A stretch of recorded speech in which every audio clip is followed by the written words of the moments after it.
नमस्कार, SP news मराठीमध्ये आपले सर्वांचे स्वागत।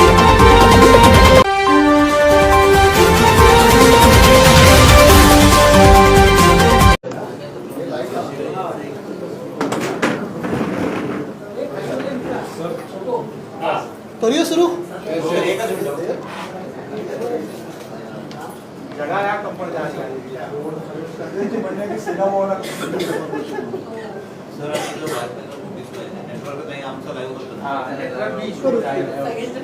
नाही ते काय झालं ना, मागच्या वेळी 2 दौरे रद्द झाले तिथे नेटवर्क कापून टाकले त्यांनी।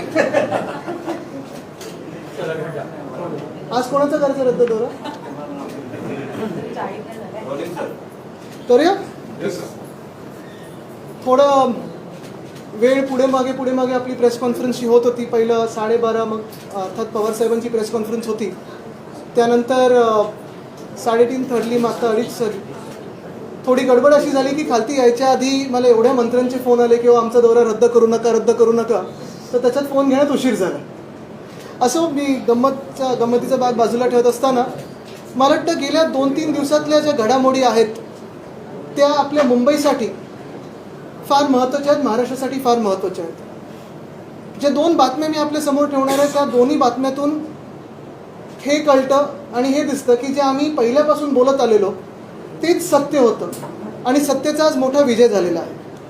पहिली बातमी जर आपण पाहिली असाल तर ही आहे, मेट्रो लाईन 6चा कार डेपोचं काम कांजूरमार्गच्या ठिकाणी या वर्षापासून सुरू होतं आहे। त्याच विषयाला जर आपण पकडलं तर मला वाटतं परवाकडे ही ई टेंडर नोटीस सगळीकडे आली होती। कांजूरमार्गच्या जी जागा आहे जिथे आम्ही इंटिग्रेटेड कार डेपो करत होतो त्या जागेवर खरं तर आम्ही लाईन 3, लाईन 6, लाईन 4, लाईन 14 म्हणजे मुंबईतले 2 लाईन्स आणि मग MMR रिजनमध्ये जाणारे 2 लाईन्स ह्या एकाच जागेतून कार डेपोमधून आम्ही सगळ्या ते इंटिग्रेट करणार होतो। पण तेव्हा आपल्याला माहिती आहे की केंद्र सरकारने त्याच्यावर आपला अधिकार बजावण्याचं काम केलं, कोर्टात गेले, मग कोणतरी प्रायव्हेट बिल्डरला आणलं, त्या केसमध्ये त्यांना घुसवलं होतं आणि हे सगळं वातावरण दूषित करून त्यावेळी कार डेपो आरेवरनं जो आम्ही कांजूरमार्गला हलवला होता, आमचं सरकार पाडल्यानंतर पहिला निर्णय या खोके सरकारने जो घेतला तो हा होता की पुन्हा एकदा तो कार डेपो कांजूरमार्गवरनं आरेला नेण्याचा। ह्याच्यात आमच्याकडून तरी कुठेही इगोची गोष्ट नव्हती, कुठेही वैयक्तिक वाद नव्हता, असं नव्हतं की कुठेतरी आमची जमीन आहे आणि आम्हाला त्याचा मोबदला मिळणार आहे। पण हेतू साफ होता की एकतर आरेचं जंगल वाचावं। महाविकास आघाडी सरकार असताना 808 एकर जंगल आपण तिथे घोषित केलं, त्याचबरोबरीने ती जी जागा होती MMRCLची ती हलवल्यानंतर आपण तिथे फॉरेस्टचा अभ्यास केला आणि तिथे 5 बिबटे राहतात हे आपल्याला त्या CCTV आणि कॅमेरा ट्रॅपमधून सापडलं गेलं। पण हे सरकार बदलल्यानंतर तो रिपोर्ट काही अजून यांनी मान्य केलेला नाही। तिसरी गोष्ट आणि सर्वात महत्त्वाची गोष्ट ह्याच्यात, पर्यावरण जर 1 मिनिट तुम्ही बाजूला ठेवलं तर हे 4 डेपो जेव्हा आपण एकत्र करतो तेव्हा 4 जागा ज्या तुम्हाला घ्यायला लागणार आहेत, मग आपण पाहिलं असेल आरेमधली जागा होती, मेट्रो 6साठी कांजूरची जागा जी आम्ही पहिल्यापासून बोलत होतो तीच जागा आता तिथेच बरोबर गेलेल्या आहेत आणि मग 2 ठाणे जिल्ह्यात जागा ज्या मेट्रो लाईन 4 आणि 14साठी त्यांना आता विकत घ्यायला लागणार, त्याचा मोबदला द्यायला लागणार, कोणाकडून त्या जागा येणार, हा सगळा वेगळा विषय झाला। पण ह्याच्यात कमीत कमी मुंबईचे आणि महाराष्ट्राचे 10,000 कोटी वाचले असते, कारण 2-2.5 कोटीचा प्रत्येक कार डेपोवर खर्च झाला तर साधारणपणे 9-9.5 कोटी आपल्या ह्या कार डेपोला नुसतं विकत घेण्यात ज्या लोकांकडून ज्यांची जागा असतील त्याच्यात जातात। ठाणे जिल्ह्यात तर मला माहीत नाही त्या जागा कोणी घेतल्यात, कोणाला त्याच्यात किकबॅक मिळणार आहे, त्याच्यात कुठचे मुख्यमंत्र्यांचे किंवा आजूबाजूचे लोकांचे काही इंटरेस्ट आहेत का, ह्याच्यात मी जाणार नाही। पण महत्त्वाची गोष्ट हीच आहे की इंटिग्रेटेड कार डेपो करत असताना महाराष्ट्राचे पैसे वाचले असते आणि दुसरी गोष्ट म्हणजे साधारणपणे 4 कोटी जनता ही एका इंटिग्रेटेड डेपोमधून कनेक्ट झाली असते। पण आज आपण पाहताय की कुठेही प्रशासनावर काही पकड नसताना जी घटनाबाह्य मुख्यमंत्री काम करत आहेत, कोणाच्या तरी दबावाखालती, मग त्यांचे मित्र असतील, कॉन्ट्रॅक्टर असतील, बिल्डर असतील, मला माहीत नाही, पण 4 जागा 4 वेगळ्या डेपोजसाठी म्हणजे 4 कॉन्ट्रॅक्टर्सना काम आणि मग परत ह्याचं रेग्युलर मेंटेनन्स सर्व्हिस वगैरेसाठी परत कॉन्ट्रॅक्ट काढायचं म्हणजे 4 अजून लोकांना वेगळं काम। हे नुसतं कॉन्ट्रॅक्ट करत जर आपण पाहिलं तर ह्याच्यात आपल्या राज्याचं हित कोणी पाहत नाही आहे. तसं जर पाहायला गेलं तर ह्या जागेवर कांजूरमार्गच्या जागेवर जेव्हा आम्ही सांगितलेलं की ही जागा आमचीच आहे, महाराष्ट्र शासनाची आहे आणि तिथे आपण हे 4 कार डेपो एकत्र आणू शकतो, तेव्हा केस कोणी केली होती? केंद्र सरकारने. गंमत अशी आहे की महाराष्ट्र म्हणून आपण भारतातच आहोत ना. केंद्र सरकार जरी कुठच्याही पक्षाचं असलं तरी एका व्यक्तीच्या किंवा काही व्यक्तींच्या इगोसाठी तुम्ही आम्हाला आड जाणार. मेट्रो जी बनत होती, मेट्रो 3, ती पण खरं त्याच्यात पण मला वाटतं 50% भागीदारी ही केंद्र सरकारची आहेच. मग नक्की तुमचं भांडण कोणावर होतं? मूळ मुद्दा हाच राहतो की महाराष्ट्राबद्दल तुमच्या मनात एवढा द्वेष का आहात? तुम्ही एवढे अँटी महाराष्ट्र आणि अँटी मुंबई म्हणून का वागता? जे तुम्ही महाविकास आघाडीचं सरकार पाडलं ते अँटी महाराष्ट्र होतं. राजकीय गोष्ट जरी करायची नसली तरी आज जर तुम्ही पाहिलं तर ही कांजूरमार्गची जागा, ह्याच्यावर उत्तर देताना ह्याच जुलैमध्ये श्री राधाकृष्ण विखे पाटील जे रेव्हेन्यू मिनिस्टर आहेत त्यांनी पण उत्तर हेच दिलं आहे की ती जागा जी मेट्रोसाठी आपण घेतली होती ही महाराष्ट्र शासनाचीच जागा आहे.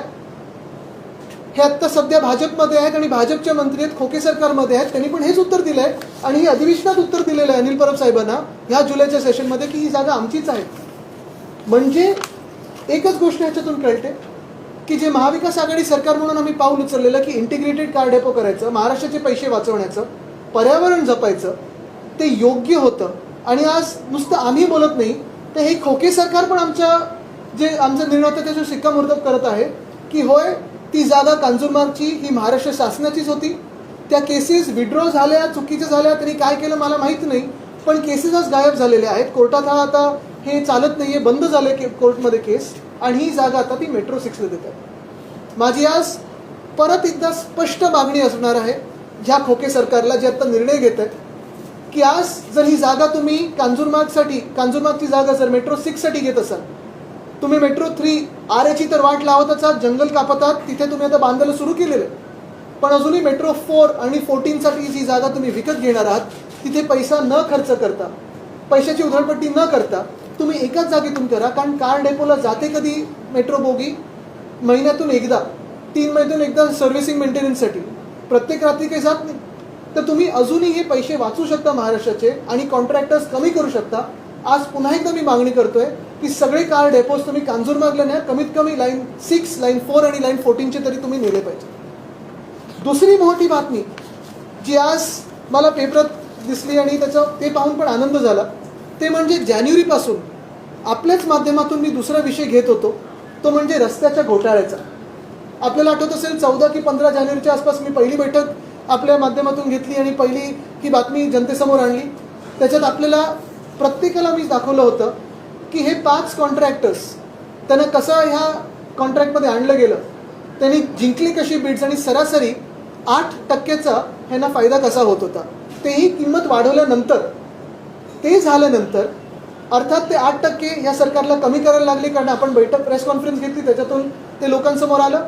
पण दुसरं म्हणजे ॲडव्हान्स मोबिलायझेशनसाठी 625 कोटी जे होते ते आपल्या माध्यमातून मी हा विषय सतत घेतल्यानंतर 625 कोटी देखील म्हणजे जे प्रॉफिट होणार तर 400 कोटीचं आणि 625 कोटी साधारणपणे 1000 कोटी आपण ह्या मुंबईचे वाचवले.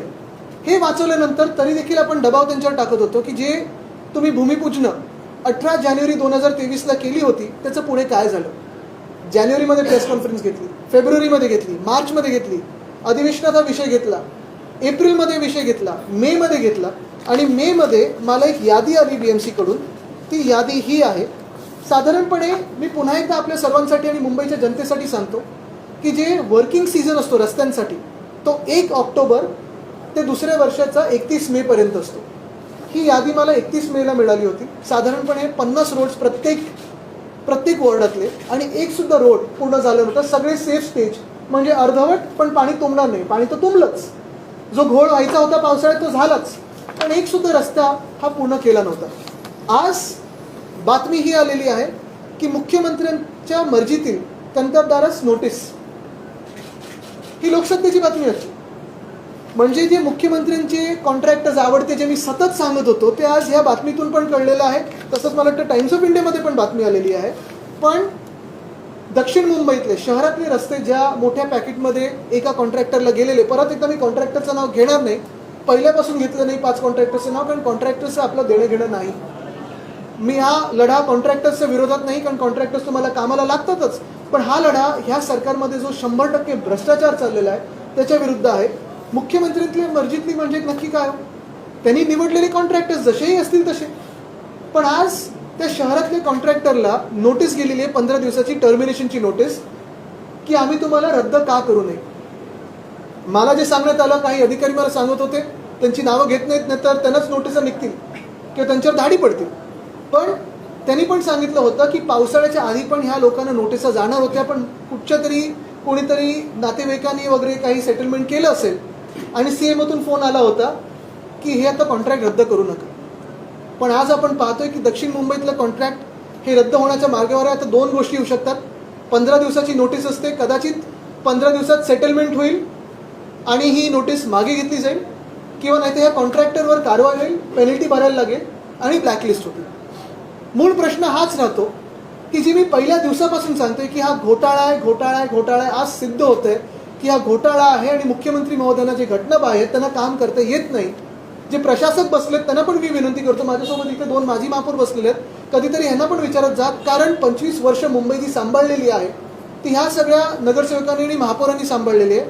आपण गेले 2-3 वर्ष जो काही प्रशासक म्हणून काम करता, गेले 1.5 वर्ष आणि त्याच्या आधी म्युन्सिपल कमिशनर म्हणून, कुठेतरी ह्या लोकांचा एक्सपिरियन्स तुम्ही हाती घेतला पाहिजे, कारण हे जसं झालेलं आहे तसंच प्रत्येक रस्त्याचं होणार आहे.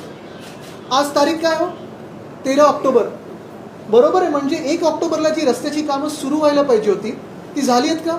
नाही झाली आहेत. म्हणजे जर आजपासून कामं जर सुरू झाली नाहीत रस्त्यांची, तर तुम्ही कामं सुरू करणार कधी आणि ती संपवणार कधी? बरं, नवीन कामं कधी घेणार? आता हे जर कॉन्ट्रॅक्ट रद्द झालं तर मग तुम्ही ह्याच मोठ्या कॉन्ट्रॅक्टरना देणार की जे जुने कॉन्ट्रॅक्टर मुंबईत काम करत होते त्यांना तुम्ही देणार? आणि हे सगळं करायला तुम्हाला टेंडर शॉर्ट नोटीस जरी काढली तरी 2 आठवडे तरी द्यायला लागतील. म्हणजे जाणार हे काम नोव्हेंबरपर्यंत, टेंडर उघडेपर्यंत डिसेंबर उजाडणार. पुन्हा एकदा तीच स्टोरी होणार की जे मागच्या वर्षी झालं ते ह्या वर्षी होणार, की 2 वर्ष अशी जातील मुंबईची जिथे रस्त्याची कामं झालीच नाही. का?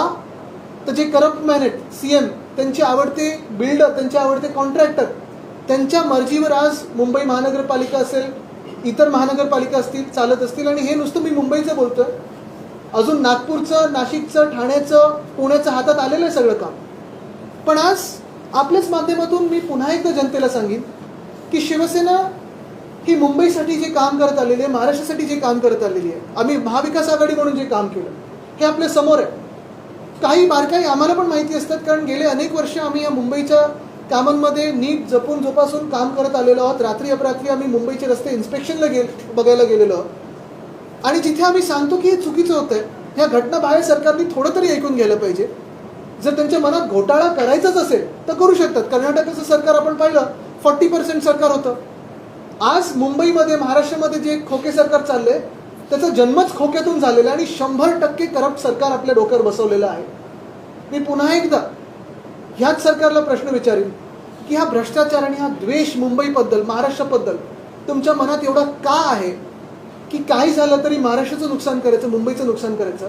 काय बिघडवलंय तुमचं या मुंबई आणि महाराष्ट्राने जो तुम्ही एवढ्या द्वेषाने बदला घेताय मुंबई आणि महाराष्ट्राचा? ह्याच्यावर तुम्हाला काही प्रश्न असतील तर तुम्ही नक्की विचारू शकता. आज सुप्रीम कोर्टामध्ये महत्वाची तारीख त्याच्यामध्ये सुप्रीम कोर्टाने थेट विधानसभा अध्यक्षांना ताशेरे मारलेले आहेत की तुम्ही जो टाइम टेबल दिलेलं आहे ते काही मला पटणार नाही आहे. नवीन टाइम टेबल 17 तारखेला द्यावं आणि त्याचबरोबर 2 महिन्यांनी तुम्ही दिलं नाही तर 2 महिन्यांच्या आत आम्हाला निकाल लावण्यासंदर्भात तुम्हाला नक्कीच. पण तुम्ही एक बघा, 1.5 वर्ष हे सरकार चाललं आणि जे 2 घोटाळे तुमच्या समोर आणले, स्ट्रीट फर्निचरचा 3रा स्कॅम आहे, सॅनिटरी पॅड वेंडिंग मशीनचा 4था स्कॅम आहे, पुणे रिव्हरफ्रंट डेव्हलपमेंटचा 5वा स्कॅम आहे.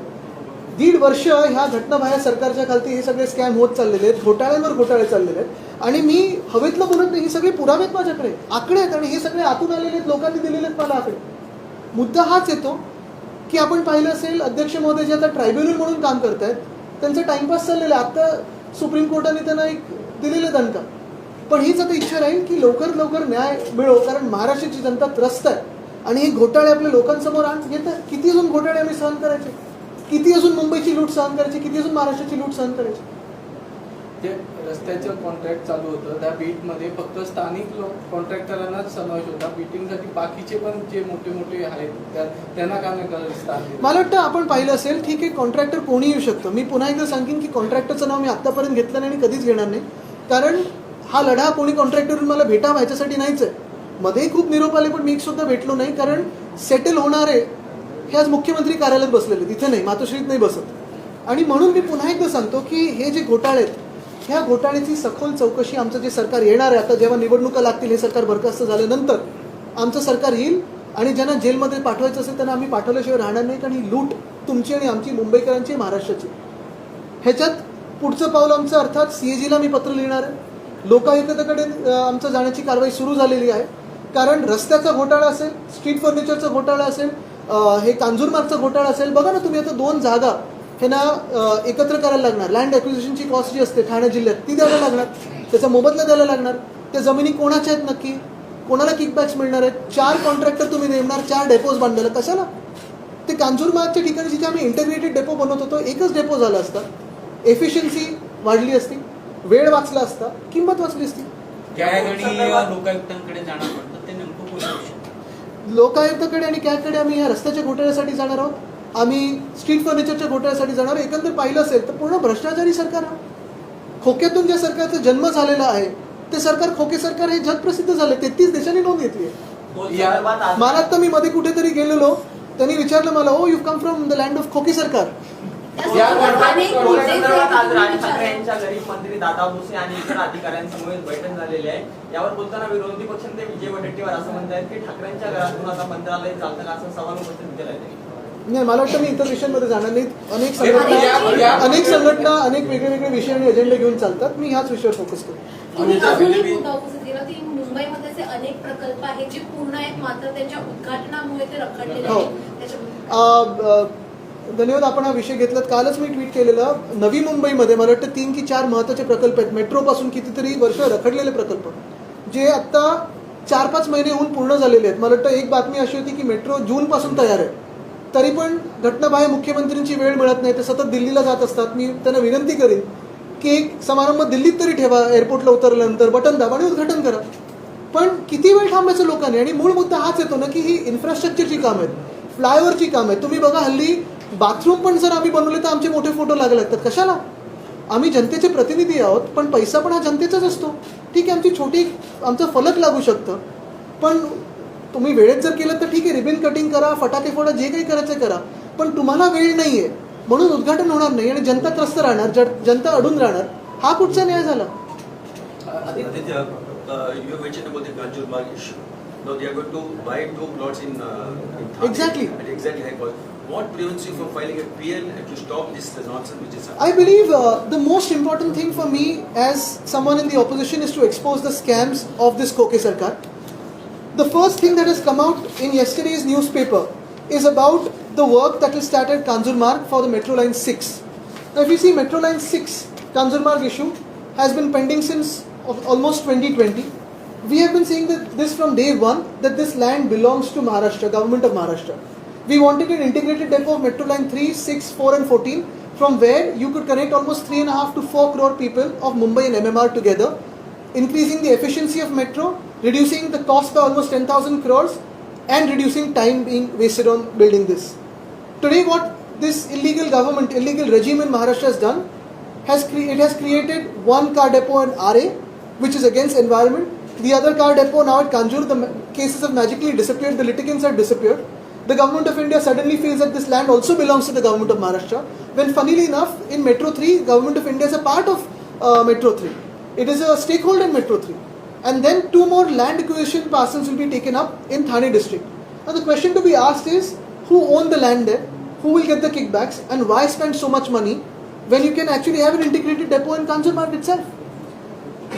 The question is about the pendency in Lokaयुक्त. As you said that you will be taking up this issue with the Lokaयुक्त, but we know that the issue of pendency is there. So my question, it's a repeated question because every time I ask you why Aditya Thackeray, Shiv Sena or Yuva Sena is not approaching court with this kind of cases, because every time you have said that we will approach, but since March you have not approached. Absolutely, because we have hope that we will exhaust other resources first before we approach the Honorable Court. We go to the Honorable Court only as the last means. We will approach the Lokayukta, Honorable Lokayukta and CAG on this. We have been raising this issue as elected representatives and we hope to get justice. Very soon you will see that this illegal regime will fall, will have to be dissolved. after the elections, when we form our government, we will pursue an investigation, a thorough, free and fair investigation in these cases, and we will punish whoever is corrupt in this. Mumbai महापालिकेच्या आयुक्तांना तुम्ही बरीचशी पत्र लिहिली होती या संदर्भात, street furniture घोटाळ्याच्या बाबतीत ही पत्र लिहिली, काही उत्तरं आलेत त्यांच्याकडून? उत्तर आता थोडी येत असतात, कारण मी सांगितलं की ब्रीच ऑफ प्रिव्हिलेज मूव्ह करीन, पण त्या उत्तरांमध्ये एवढं गोल गोल असतं की त्याच्यातून काही निष्पन्न होत नाही. महत्त्वाची गोष्ट हीच आहे जी आम्ही सतत सांगत आलेलो आहे की तुम्ही प्रशासक म्हटल्यानंतर प्रत्येक व्यक्तीचं आणि मुंबईकरांचं देखील ऐकणं गरजेचं आहे. नुसतं मंत्रालयातून किंवा मुख्यमंत्र्यांकडून जे बिल्डर कॉन्ट्रॅक्टर येतात त्यांना वेळ देतात आणि जनप्रतिनिधी किंवा माजी नगरसेवकांना वेळ देणार नाही, हे योग्य होणार नाही. तुम्ही प्रशासक म्हटल्यानंतर ते शहराचे प्रशासक आहेत. जे आम्ही प्रश्न विचारतो ते जनतेसाठी विचारत असतो. आणि म्हणून जी मी सतत सांगत आलेलो की रस्त्याचा घोटाळा होता, आपल्याला आठवत असेल आम्ही जो मोर्चा काढला शिवसेना म्हणून महापालिकेवर, त्यानंतर दुसऱ्या दिवशी प्रेस कॉन्फरन्स त्यांनी घ्यायला सुरू केली जस्टिफाय करत की हा घोटाळा कसा नाही आहे. नंतर जी शपथविधी घडली ते ठीक आहे, वेगळं, त्याच्यात ती प्रेस कॉन्फरन्स लपली गेली. पण मूळ मुद्दा हाच राहतो की आता तुम्ही त्या प्रेसमध्ये जे बोलला आहात आणि ही जी टर्मिनेशन नोटीस दिली ह्याच्यात काय नक्की अंतर आहे. आणि परत एकदा सांगेन, जर ही नोटीस परत घेतली ह्याचा अर्थ हाच होणार की सेटलमेंट झालेलं आहे. आपण पत्रकार परिषद घेतली होती तेव्हा एक मिनिट आदित्यजी, तुम्ही 2 मुद्दे घेतलेत, पण लोकांच्या दैनंदिन जीवनामध्ये टोल ही मुद्दा महत्वाचा आहे. उपमुख्यमंत्र्यांचं एक विधान आलं होतं की जड वाहनांकडूनच टोल घेतला जातो, दुचाकी, 4 चाकी, 3 चाकी याच्याकडून टोल घेतला जात नाही, वसूल केला जात नाही. उपमुख्यमंत्र्यांच्या या विधानाशी तुम्ही सहमत आहात का? आणि टोल मुक्त महाराष्ट्र भविष्यात आपल्याला बघायला मिळेल का? मी परत एकदा सांगितलं, त्याच्यावर मी एक वेगळी प्रेस कॉन्फरन्स घेतली होती, त्याच्यात आपण सगळे होतात आणि त्याच्यानंतर पण बोलीनच. पण आज जो टोलबद्दल मी बोलतोय हा तुम्हाला न कळत तुमच्या खिशातून, तुमच्या टॅक्समधून जो लुटलेला टोल आहे, हा मेट्रो लाईन 6चा असेल या रस्त्यांचा असेल, हा सगळ्यात महत्त्वाचा विषय आहे. कारण आज तुम्ही जो टॅक्स भरता विश्वास ठेवून की ह्याच्यात भ्रष्टाचार होणार नाही, हा भ्रष्टाचार आपल्या डोळ्यादेखत होत आहे. आणि तो आज या नोटिसा काढून किंवा तिथेच बनवून हे सरकार मान्य करत आहे. मला वाटतं हा खूप मोठा विषय आहे. एक मिनट मागे डिस्क्वालिफिकेशन को लेकर बात सुनवाई हुई, जहाँ पे सुप्रीम कोर्ट के अध्यक्ष ने काफी नाराजगी जताई जिस प्रकार से राहुल नार्वेकर फैसला ले गए. उन्होंने समय सीमा तय करने की बात की और 2 महीने के भीतर इस पर फैसला ले. किस सुनवाई? बिल्कुल, जो कार्रवाई शुरू है आज, अगर आप देखें तो स्पीकर साहब अभी सिर्फ स्पीकर नहीं है, अध्यक्ष महोदय नहीं है, लेकिन वो अभी ट्राइब्यूनल के रोल में काम कर रहे हैं. यही उम्मीद रहेगी कि वो फ्री और फेयर काम करें, लेकिन टाइम बाउंड काम करें, मर्यादित समय में काम करें ताकि न्याय मिले. Delayed justice is justice denied जो कहते हैं, आज बात उसी पे आई है. अगर आप देखें तो 1.5 साल ये मामला चलता रहा है और उसी में ये सारे जो घोटाले हैं, जैसे कर्नाटक में 40% सरकार थी, हमारे यहाँ तो इस सरकार का पूरा जो जन्म है वही खोके से हुआ है. 100% भ्रष्ट ये सरकार बनी हुई है. और बात यही होती है कि कितने दिन जो संविधान के खिलाफ ये कार्रवाई चल रही है इस सरकार की, ये सरकार भी नहीं मानता, मैं तो रजीम कहता हूँ इसे, कितने दिन चलेगी. और हमें यही अपेक्षा है कि यहाँ के जो अध्यक्ष महोदय है वो जल्द से जल्द निर्णय ले, या फिर हम सीजे साहब के पास वापस जाने वाली है. आज अगर आपने कार्रवाई देखी तो स्पष्ट होगी कि उसमें भी जो नाराजी उन्होंने जताई है सारी जनता जता रही. 6,000 कोटींचा प्रोजेक्ट होता, त्यातले 10% रक्कम दिली जात होती, मात्र कामाला अद्याप सुरू नाही झाला. हा नाही, ती अडली. आपण प्रेस कॉन्फरन्स घेतल्यानंतर ॲडव्हान्स मोबिलायझेशन अडला.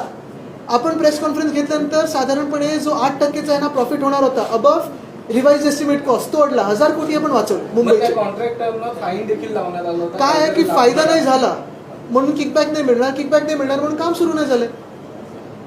पण तुम्ही विचार करा, स्वतःच्या स्वार्थासाठी मुंबईचे रस्ते रखडून ठेवणं हे किती योग्य आहे.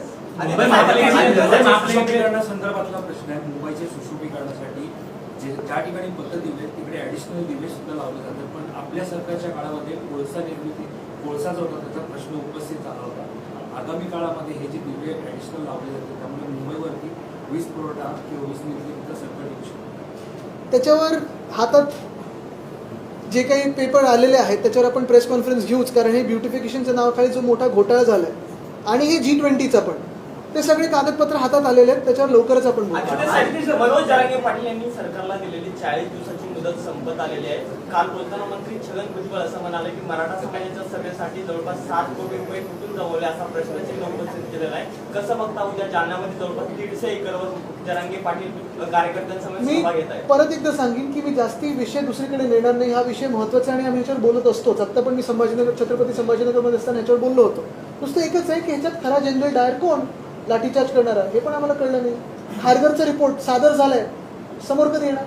पण आज मी परत एकदा विनंती करेन आपल्याला की हे दोन महत्त्वाचे विषय आहेत. कारण मी जे काही आधीपासून म्हणजे एकतर विषय कांजूरचा आम्ही महाविकास आघाडी सरकार असल्यापासून, आणि दुसरं म्हणजे या जानेवारीपासून आम्ही ओरडत आलेलो आहेत, आणि मी आपले आभार मानतो की आपण पण तेवढंच ह्याला वेळ आणि स्पेस देत आलेला आहात.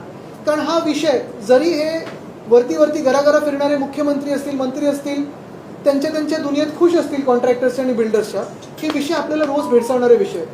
हे विषय आपल्या टॅक्समधून विषय होणार आहेत, हे विषय आपल्याला खड्ड्यात घालणारे विषय आहेत. आणि म्हणून हा विषय खूप महत्त्वाचा आहे. रस्त्यांचा घोटाळा आणि कांजूरमार्गची जागा, मी पुन्हा एकदा सांगेन की आज महाराष्ट्राचे 10,000 कोटी वाचू शकतात. 3 तरी कार डेपो ह्या कांजूरमार्गला 102 एकरमध्ये होऊ शकतात. कदाचित त्यांचा हा विचार असेल की कांजूरमार्गमध्ये पण एक छोटं स्टेशन करावं आणि उरलेली जी जागा आहे ती बिल्डर मित्रांना ट्रान्झिट ओरिएंटेड डेव्हलपमेंटच्या नावाखाली देऊन टाकायची. त्यांचं म्हणणं की 15 हेक्टर जागेतच ते पण 102 एकर असताना तुम्ही कशाला 15 हेक्टर, म्हणजे बाकीचे काही बिल्डरांच्या घशात घालणार आहे का? त्यांनी मेट्रो 4 आणि बाकीच्यांसाठी तर ठाण्यात घेत आहे. मूळ मुद्दा हाच आहे की चला ठाण्यात तुम्ही चारी करायचे, ठाण्यात चारी करा, पण एकत्र जर केलं तर एका नोडल पॉईंटमधून तुम्हाला 3.5-4 कोटी जनतेला केटर करता येतं, तेवढी जनता जोडता येते. Mumbai east west north south आणि MMR प्लस रिपेअर मेंटेनन्स सगळं एका ठिकाणी येतं. तिथूनच BSTचं तुम्ही डेपो करू शकता. अर्बन प्लॅनिंगच्या माध्यमातून तुम्ही हे काम घडवू शकता. उरण हे ठिकाण आहे जे देशातलं सगळ्यात जास्त वायू प्रदूषण असलेलं ठिकाण आहे असं एक घोषित झालं आहे. आणि आपण देखील पर्यावरण मंत्री आज मुंबईतला स्मॉग बघा. I just want to ask you one question. The law and order situation under this government has gone for a toss. This morning in Kashmira, during daylight, somebody came to open fire in the shopping mall. And recently, Hotel Marine Plaza at Marine Drive, prime location, costing but 500 rupees. Because with pressure from the underworld, tapes are there, then that hotel is sought to be taken over by some vested interests for 8 lakhs. Hotel with 500 rupees, tremendous pressure is being put. But what is more important is that despite the public trust going to the Mumbai police to complain about the underworld's threat, nothing is being done by this government. No, I think if you see in a government where MLAs who fire their guns in police stations and can show their guns in a Ganpati Bappa Mironuk, in a place where you have ministers who abuse women and women MPs and still there's no action taken on them, in a government under where one MLA's son is caught on CCTV kidnapping someone and there's no action taken on them, what justice and what law and order do we expect? पाठीमागच्या 3.5 महिन्यापासून राज्यात पाऊस नाही, सगळीकडे दुष्काळाचा सावट आहे, धरण क्षेत्रामध्ये पाणीसाठा कमी झालेला आहे. उद्योगांना सुद्धा पाणी पुरवठा चालू आहे, कुठेतरी बंद करणं, आरक्षित करणं गरजेचं आहे. मात्र सरकार निर्णय घेत नाही, शेतकरी संकटात आहे, सोयाबीनच्या उत्पादनामध्ये घट झालेले, काय सांगाल? हे सगळं आम्ही विचारतो तेव्हा सरकार परदेशी दौऱ्यावर पडलं. एक